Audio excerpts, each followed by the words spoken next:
Galeriji Hiša kulture v Pivki gostimo razstavo Vanje Merviča z naslovom Vzemi preživeči odvrzi, kjer je v središču žvečilni gumi kot metafora za sodobno družbo, hiperproduktivno, potrošniško.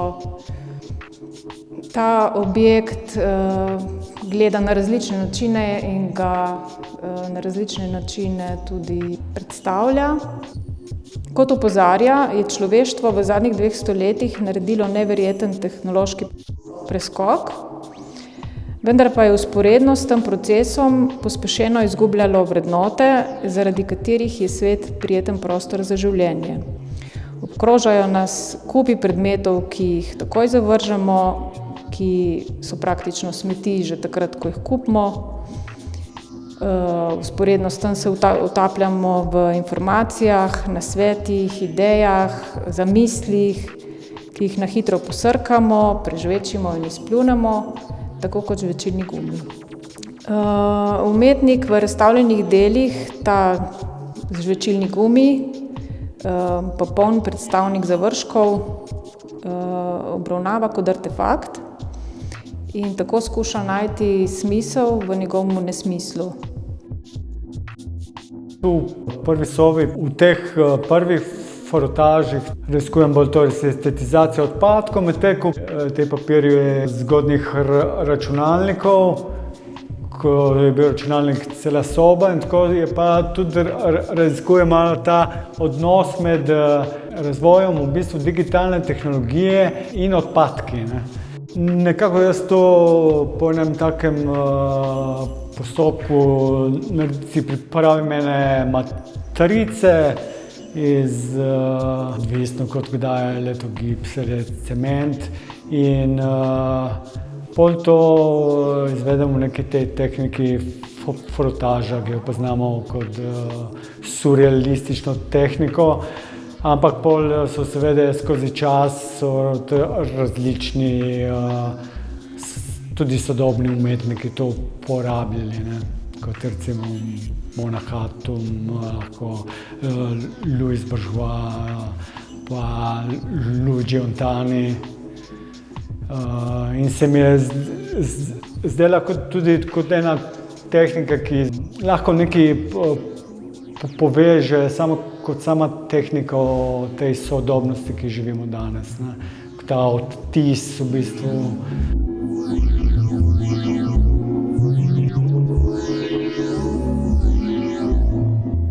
Tu sem tudi pripravi eno knjižico, katera je nastala nekako skozi leto, ko sem te fototaže začel delati.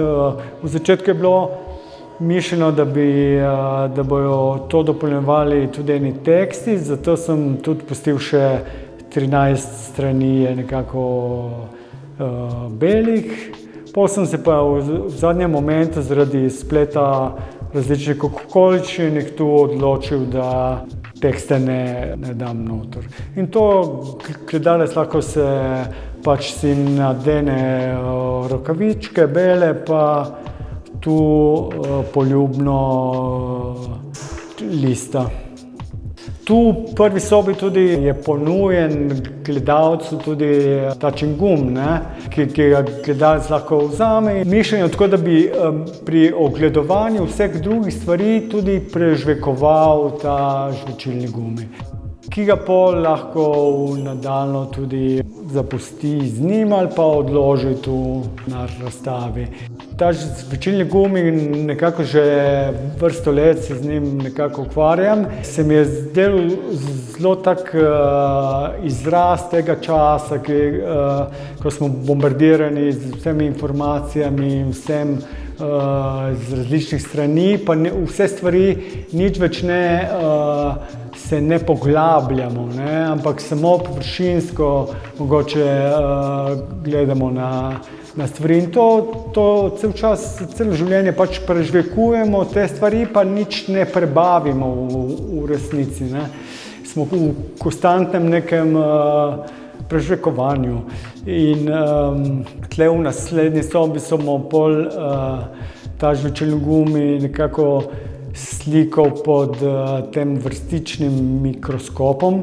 To je bil projekt v sodelovanju z Univerzo v Gorici in sem lahko tam za kakšen teden, pa lahko tudi kakšen dan več, smo lahko delal to na Centru za spektroskopijo in mikroskopijo v Ajdovščini. Recimo same podobe, ki jih vidimo v drugi sobi, niso samo fotografije narejene z mikroskopom, ampak je nekako, kot v različnih mojih delih, je nekako so te podobe sestavljene iz sekvence fotografij, ne. Tako so tudi te nekako sestavljene iz ene sekvence, da moramo reči, 100 fotografij, ki je recimo en delovni dan na tem mikroskopu. In so vse bolj sestavljene v te take bolj ornamentalne podobe. Tle se mi je zdelo malo, da je tudi tako, sem hotel nek red vzpostaviti, red in simetrijo, nekako v nek tak kaotičen svet, ko je recimo tle žvečilni gumi, ko je snop elektronov tega mikroskopa se dotaknil samega sempla, je pač kot čingum, ki ni neka stabilna materija, ampak je polimer, pač je bolj, ko smo se približevali, to se pravi čingumu, to, ko smo recimo iz neke mikrosfere vstopili v neko proti nano, bolj recimo je to začela materija sama brbotati, ne, in je ustvarjala te balončke zraka. Nepredvidljivo je bilo nam tudi to tiskrat, da je ta sample nestabilen, v bistvu, da je začelo brbotati. Pol smo poskušali tudi pozlatiti, pa je malo dovolilo nekako pogled malo bliže, ampak seveda ne tako daleč, ne, da bi prišli v nanosfero. Tako se pravi, da so tiste sestavljene več ali manj iz fotografij, ki so zavzete v mikrosferi, ne. In tle se mi je zdelo pol, da na tej mikrosferi sem hotel malo kot recimo v človeški podzavesti, ker se izvaja ogromno mehanizmov, v vsakem momentu zavesti se izvaja tudi toliko mehanizmov nekih v podzavesti vsakega človeka, ne. In tle smo pa postavili smo jih pa tako kot v neko instalacijo čez celo, ki zavzema 3 stene te druge sobe. Vse tudi že prva soba in druga soba, pa tudi tretja, je nekako smo skupaj s kuratorjem to definirali, da je nekako vse v eni liniji, ne, postavljeno in je tudi kot, da ima gledalec recimo ves čas nekako prisotno to linijo horizonta čez celo razstavo, ne. Ta odločitev recimo tako, da je vse v liniji, lahko vidno tudi kot filmski trak, ne, ki teče skozi vse prostore in ki v to statiko pol doda pač to gibanje, pa doda gledalec sam z svojim gibanjem po prostoru. Tako da ima to dvojnost tega pogleda samega čez celo, ne, da lahko je vidna kot v nekem teku v bistvu, ne, in kot pol kontemplacija, ne. Pri tem je tudi to zvočno delo cel čas prisotno, ki je tudi to prvžekovanje, je to nek akcent na to, ker recimo v tem, ker smo ponudili te žvečilne gume v prvem prostoru, se tudi nekako gledalcu hoče pričarati to zavedanje sedanjega trenutka. Delo samo se imenuje sistem, je pač sistem, ki nas na energetski ravni tako prežvekuje, kot mi prežvekujemo ta žvečilni gumi, ne. V bistvu nas energetsko iztroši dosti teh distrakcij, ki jih imamo vsak dan, toliko informacij, več manj je 90% tega skoraj distrakcije, ne? In nam vseeno toliko energije poje, ne? Jaz, ko vidim to zvočno instalacijo, ki je tu. Na eni strani imamo pa še eno QR kodo, ki nas popelje do nekih video vsebin, ki so na spletu. In tam sem pa skušal te mikroprocese, ki se dogajajo nekako v zavesti, nekako spojiti s to makrosfero, ki je tega vesolja, ki nas obdaja. Zato je tlele pol zvok teh pri videu samem je recimo od te Voyager sonde. Tle se daje pol ta mikro in makro, nekako sem skušal nekako združiti.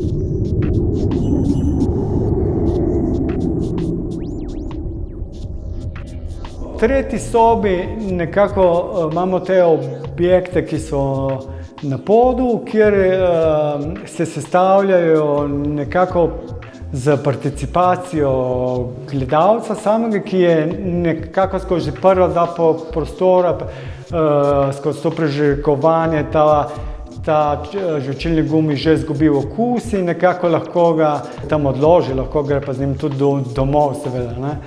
To so ena taka dela, ki sem si mislil pol, da bom, kar bo ostalo od te razstave, bom ali zalil z neko plastiko, nekaj, da bo bolj obstojno. In v teh slikah manjšega formata sem tle tudi skušal to neko organizacijo tega prostora, teh ostankov, tega prežvekovanja, ne. Jaz sem to tudi razmišljal, da sem se spraševal tudi, koliko lahko se oblika spremeni glede na vsakega opazovalca in obiskovalca razstave. Posebej tudi odvisno od tega, kakšne misli je med tem časom, ko se je ogledoval to razstavo in prežvekoval, vnesel v to oblikovanje te materije, ne. Jaz pa pol sem organiziral nekako neko slikarsko polje tega, organiziral te sledi tega preoblikovanja, v bistvu teh sedanjih momentov teh različnih gledalcev, ne. Razstava je tudi nekako, sem se odziral cel čas na ta galerijski prostor, ki ima 3 sobe nekako, in zato smo se kot prva soba, kjer so te frotaži nekako bolj racionalna, bolj umska in tako, pa pol nadaljna soba recimo bolj eterična, bolj duhovna in pol na koncu pa tale, ki je bolj materialna in bolj fizična.